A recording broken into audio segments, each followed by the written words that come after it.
Your child with level 1 autism spends 6 hours a day at school without you. And here's the scary part. They may not be able to tell you what's actually happening there. You ask, how was school? Fine. What happened today? I don't know. And sometimes I don't know really means I don't have access to the words, the sequence, or the self-awareness that I need to explain 6 hours of experiences to you. But then they get home and they're rigid, or they're snapping at everyone, or one noise from their sibling sends them over the edge. You ask them to put away their backpack, and then they have an after-school meltdown. And you're thinking, what is going on here? What just happened? So here's what I want you to understand. That 4 p.m. meltdown may be the end of a pattern that started at 9 a.m.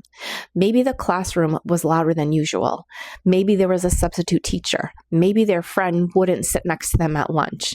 Maybe group work didn't go the way that they expected it. Maybe lunch was sensory overload. Maybe they masked their discomfort and just kept going.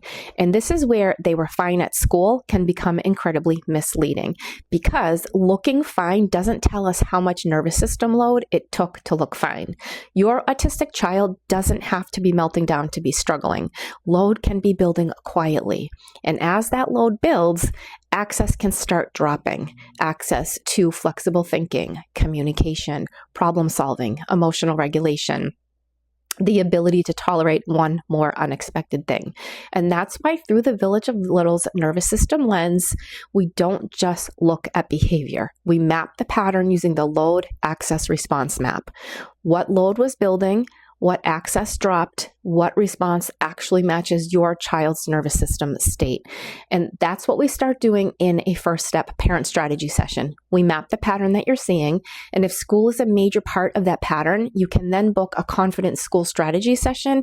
And that's where we turn what we've learned into a school pattern map so that you can better understand what your child may be experiencing throughout the school day when you're not there to see it and they can't explain it to you. Because your child may not be able to tell you what happened at 10:15, but their nervous system may be telling you the story at 4 p.m. If you're ready to stop guessing, start with the first step parent strategy session. You can head to my profile, tap my link tree, and my booking link is right at the top.